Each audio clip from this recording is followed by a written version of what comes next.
I have a character sent in by Jasmine Hall, and Jasmine says, "Hi, Follygon. I've been commissioned to recreate the attached image in 3D for an album/single cover." It's pretty cool. Sounds like a lot of fun. My main concern is achieving the person's likeness without going too realistic. I'm going for a Disney-esque style and would like for him to look more unique and appealing. Right now, he seems too generic. I don't know. I don't think he's too generic, I would say, but in terms of appeal, I think there are a few things that we can do. Some features that I would like to accentuate more are his square jaw, wide lips, and close-set round eyes. I also need help with the arms. Any other general feedback would be greatly appreciated as well. Thank you so much, and I hope you have a great day. Well, thank you, Jasmine. I hope you are having a great day as well. Well, let's get in here and take a look at what we have thus far. So, you said you're doing this for an album cover. I think that's pretty cool. It sounds like a lot of fun. So your job is to recreate this image that you've provided, and you are attempting to go for a Disney-esque style. I don't think you're going to have any problems with going too far towards realism, but I would say I think you're fine to do some things like accentuating the square jaw, like what you mentioned, but I think we can get a little bit closer to the look and feel of this dude here. And I think we can do that while still kind of maintaining the look that you have and the style that you're aiming for. So let's start here. I think most of what I'm going to do is just going to be on the face, and maybe we can talk a little bit about the arm as well. Let's go ahead and get in here, and the first thing that I want you to do, well, actually, first before we do this, let's go ahead and increase the height of this guy's head. It just feels a little flat and short to me, and I really think this will be a little bit more obvious to you once you give this guy some hair. So what I'm going to do is just kind of extend that up ever so slightly, and then what I recommend you do is you give this guy some hair. And the reason I moved his forehead and the rest of his head up is because he's got quite a large distance between, pretty similar to myself and most humans. He's got a lot more distance than what you had here between the brow and kind of where his hairline is at. So that's the first thing that I would recommend, to start pushing this in more of a direction that's going to start feeling like this dude over here. I think you can still go forward with this stylization though. I think you have some cool stuff going on here, but there are just a few things that we want to take a look at. So let's talk big picture first, big shapes. So I think the forehead is fine. I would maybe play around with how soft and sharp that's feeling there. I kind of like the feeling of kind of a squared off head. I think that's pretty cool, but I would just maybe come through and try to, you can still get like a kind of boxy shape with softer transitions, and you just have to kind of find the balance between those two things. Same thing here in the jaw. I think we can kind of pull this down a little bit, and I'll play around with this. And the kind of corner of the jaw back there, we can still kind of keep this squared off feeling and kind of move towards the kind of shapes and forms that we're seeing here. And we have a bunch of stars going on down here. That sucks.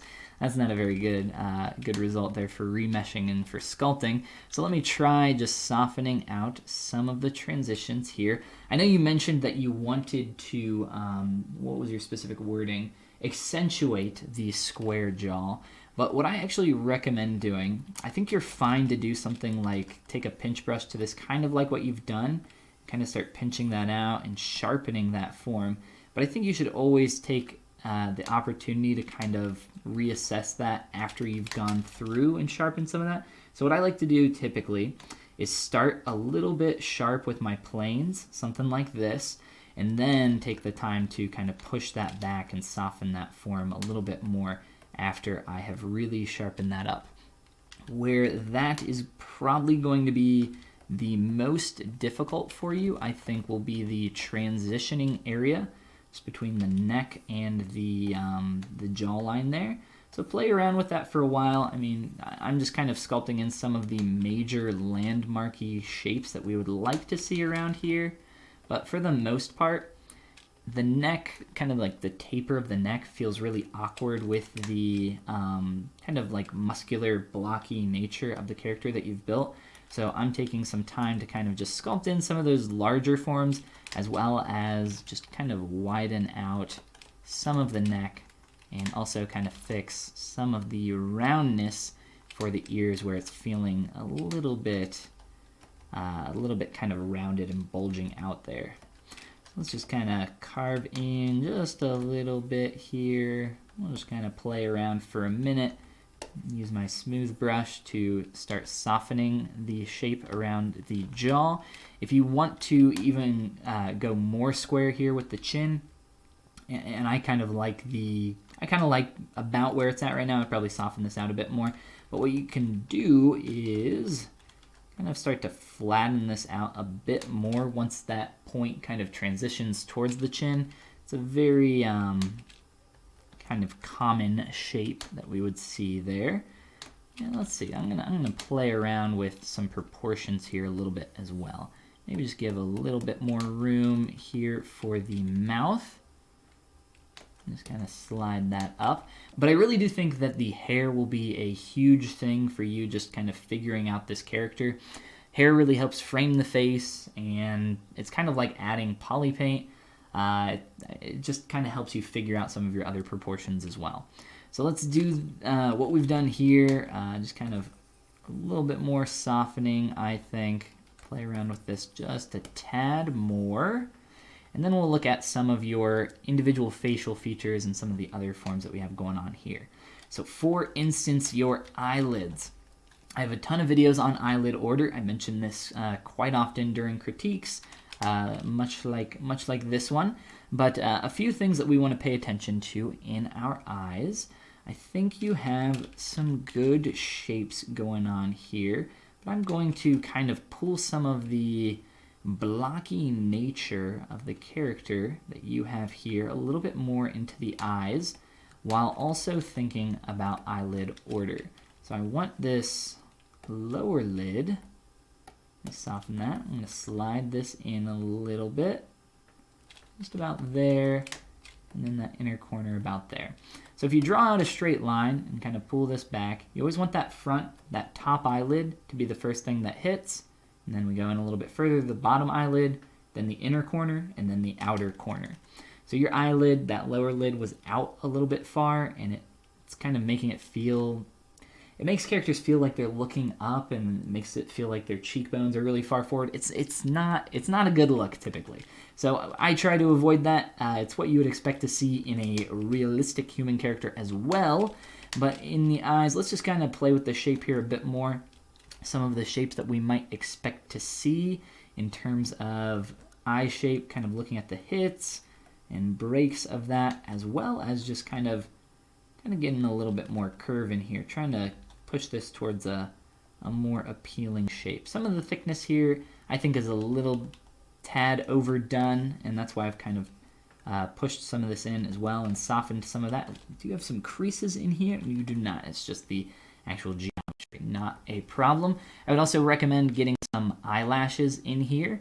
And as for your top lid, and a little bit in your bottom lid as well, the eyelid here feels very flat. So if we look at this from the profile, and I'll move my light so we can maybe see a little bit better, the angle that this eyelid travels is going up and kind of forward, whereas the way your eyelid works, it wraps around your eyeball. It's like a windshield, right? It just closes over and rolls back up, right? So the way this is done, it doesn't feel like it would actually roll back up, and because of that, it's actually creating, or it's lacking, the shadows and forms that we would expect to see here. So what I would do is probably just start by masking off some of this area. You can use a mask lasso, mask pen, whatever you want to do, and play around with using your move brush or whatever you want to use, and just starting to slide this back a little bit. You can do this manually like I'm doing, or you can probably redo it if you want to take a sphere and recreate like an eyelid. I'm not exactly sure how you sculpted these or created these lids, but this would probably be a real quick way to just go about doing that. And it looks like we're kind of starting to get that heading in the right direction already, which is great. We're getting some geometry that's kind of getting messed up, but I think you get the idea in terms of the direction that we want to be heading. As this kind of fades out, you know, we want to think about edge quality as well, which is just a fundamental of you never want a stroke or curve to be the same tightness or strength, you know. Let's see here. Let's grab a clay tubes brush. So I would never want to sculpt with like a mouse where I have no control over my stroke. But with my pen, I can go from light to heavy and, you know, fade that back out. So we get a little bit more appeal within each individual stroke. Same thing is true for creases in this kind of shape here. So as this kind of goes to the outside, I know that there's a fat pad over here, so I'm just starting to kind of transition and fade that out a little bit. So you can play around with that as well. There's a lot of room to play around with your eyes, I think. And eyes kind of really help to sell characters. And one of the first things that people will look at in your face. So I would say spend a decent amount of time playing around here. And I think that'll be enough tips on eyes to kind of get you headed in the right direction. I think maybe the only other thing I would say is that you could maybe make your eyes a little bit bigger and just use, let's see, local sim, and I'll scale these puppies up real big. Boom. And let's just move this down a little bit and maybe move this in. And this is just typically what I would expect to see from, you know, this kind of style of character. But it's up to you. Play around with it, see what you can come up with. And yeah, let's kind of move around to a couple other areas of the face as well from here.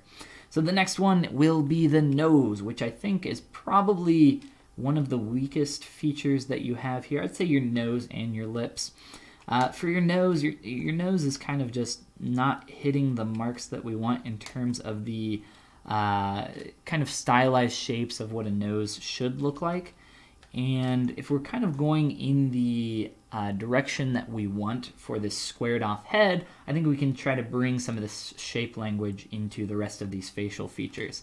So for our nose, you know, let's just start tapering some of this shape. You got some nice creases set up here, but kind of the extra information here is probably unwanted a little bit. The nose feels a bit stuck on right now, so let's see what we can do here. I'm just going to play around with the shape as well as just kind of correct a couple things here. Let's see, I'm going to create a quick mask, slide this big old schnoz in a tad, and play around a bit more with just the kind of general shape around this area. We're kind of getting some awkwardness. If we look right specifically right here, mask that off, this area, it kind of feels unnatural, like he got punched in the nose and it kind of got dipped in a little bit. So from the profile, I think that really is noticeable. We'll roll back to the original, all the way back here. So it kind of feels a little bit stuck on or pushed into me, so that's kind of what I'm attempting to correct here just by using my move brush, playing around with pushing, pulling some geometry, and let's see here.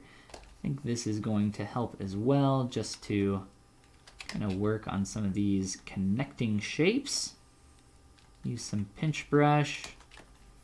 I know that's a little sharp and hard right now. You got some hard shapes in here, which you can absolutely keep. I like to, as I mentioned earlier, go a little bit sharp at first, and then start to soften some of those. Let's see here. Starting to get there with the nose shape. There's some things here. A lot of it is kind of this hard line right here where it kind of goes from the bridge of the nose to this nose shape. And then a lot of it is also kind of that dip in, as well as just this really strong wing of the nose shape that we have here. We would actually expect this to kind of wrap back around this way and fade out as well. So let me grab a pinch brush. Kind of start trying to turn that shape. I don't think the geometry wants to help me out too much. There's a lot of edge loops going on there. Let's just take this and kind of do a quick little resculpt there. And I think we're getting there. The nostrils here are a little kind of wide open. It feels like they're flared, where it would be something that you might see like in an angry expression where you're like baring your teeth and flaring your nostrils. So I don't really think that fits the feeling and shape that you want to go for here. He's looking a little, maybe not sad, but melancholy. I'm not sure exactly what I would call that. But let's just kind of close these up a tad. Get some extra form in there. I'm using the move brush with back-faced masking, as well as just kind of thinking about some interesting squared off shapes that we can play around with.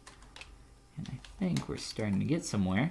But this is something that I would recommend kind of playing around with for a while. Same thing with your eyes and, you know, the rest of your facial features. I think this is not going to be something that you're going to get perfect on your first try for sure. It's definitely something that I would want to play around with and experiment. I am going to, for the sake of my sanity, come in here and try to fix that connective point there a little bit. And there we go. We're starting to get there. Cool, cool, cool.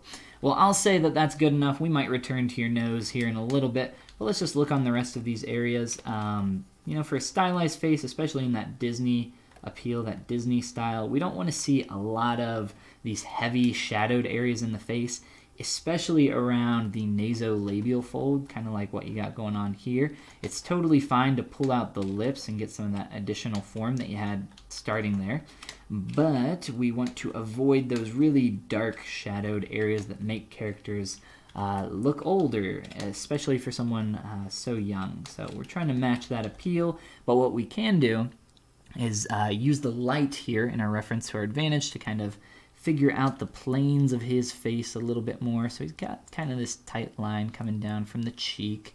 And I really like that, so we might accentuate that a bit more. And maybe try squaring off that jaw as well. I think that's starting to feel good. Let's grab this point and just kind of connect up to the jaw there, just to block and plane out a couple more areas. And this is kind of what I would do for just about everything with this character. There are a few areas where, you know, there's some, what would I say? I guess just anatomically incorrect things that, you know, it's a stylized character, obviously. But in terms of placement and stuff for these ears, I would say let's go smaller on the ears because they feel a little awkward. They feel kind of real big, real stuck on there. And in terms of height, the ears are way too up there. Let me turn off perspective. I'll just do a quick little mask here. Just slide those down, as well as maybe try scaling them a little bit down like that. And it's like more so this kind of top connection point right here that's really bothering me. Just because the way you have this is just kind of blending into that area very strongly. So I'll kind of break your ear here real fast, and we'll try to fix that up a little bit. And let me just kind of plane out a couple more things here. You had that hard line across the brow. Let's do a couple more squared off areas. Make sure that we're getting a nice clean connection for that back of the ear. I'm not sure if that was like that before, if I screwed that up. We'll say it was me, but we want to work on that connection back there a little bit. Make sure that's nice and clean. Try to find some references for ears in terms of that cavity back there. And I'll just kind of fill in some more of this. But we are slowly starting to get there, shaping up pretty well, I think. It's really kind of just a lot of little things that I think this character needs to kind of push it to the next level and really start shaping them up, getting them into a nice stage. But I think the last thing we'll look at here are the lips, and I will send you on your way. But I think you got a really good start here. And I think with a little bit of extra work, try to find that dude in there. I don't know if you've ever maybe looking up some information on what caricature artists do could help you out to kind of push you in the right direction for exaggerating and accentuating certain aspects of someone. But I think the only other thing here that I'll say is involved with your lips. You do have some nice square shapes going on here, but the lower lip, it looks like, let me just solo this area right here. And just the lower lip, let's kind of mask this off. Feels a little bit kind of poofy, like it's sticking out. So what I'm going to do is just kind of play with the placement that you have here a little bit, as well as, I think, let's just try softening some of that lower lip and making sure that we're getting the correct plane change. So see how this lip angles up this way? You do actually have a mouth bag here. I did see that. So let's use that to our advantage very quickly. I'll mask off your mouth. Let me make sure that is the case. Boop. Yes, awesome. All right, so let's get in here and let's start getting this lip plane going the correct direction. So let me just plane that out with my trim dynamic brush. Already, yeah, that's already feeling a lot better. So we can just plane that out, do a quick smooth. So I would look at some lip references from the profile to help get you headed in the right direction here. I think simplicity is going to be your friend in a lot of these forms that you are creating. It's very easy to kind of over model a lot of this stuff, and really I think you do have, from what I'm seeing here, I think you got the skills to really push this to the next level, but I think you're just kind of maybe going a little bit too over model-y in some of these areas. So let's just take it a step back, clean up these shapes. Just because, you know, you want to accentuate something doesn't mean it needs to be super sharp, right? So we can soften some of these forms up real fast, and I think that is starting to feel pretty good. Cool, but like I said, I think that hair will really help you start to see and figure out a lot of stuff for framing your face, and I hope the rest of the information that I've given there has been helpful for you. Very quickly, for the arm, I would say look up some reference and think about all the things that I've mentioned here in your face in terms of just kind of thinking about your shapes, bringing in that blocky shape language. Maybe try to find something like Wreck-It Ralph, for instance. He's kind of a blocky character. Maybe look up some references for his arms and try to figure out what they've done there for that character. I'm sure there's a ton of images that you can find online for that guy. So that's all I'll say about that. I know we've kind of spent a lot of time here on his face already, but real quick here, you know, there's a couple other changes I could make. I don't want to sit here and noodle on this forever, but I do love sculpting characters. There's a lot here that can be improved. I think you got a really good start, as I mentioned before, and with a little bit more TLC, I think you can really kind of push this guy into a really appealing stage. So hopefully some stuff I've said there has been helpful. Let's look at your previous. We'll kind of do a side-by-side comparison real fast. So there is your original, and here is mine after making some additional changes. So I think it still has kind of the blocky shapes going on in the character, as well as his different facial features. But what we've done is kind of lengthen the head. I feel like it's starting to feel a bit more like this dude here. I really do think that hair will help you out. But if you want to go this way as well, you know, by all means, it's your character. So good luck on it. And I want to see an image of this after you're done with the character. I want to see the final album artwork. So definitely tweet an image to me or email it to me. But good luck to you.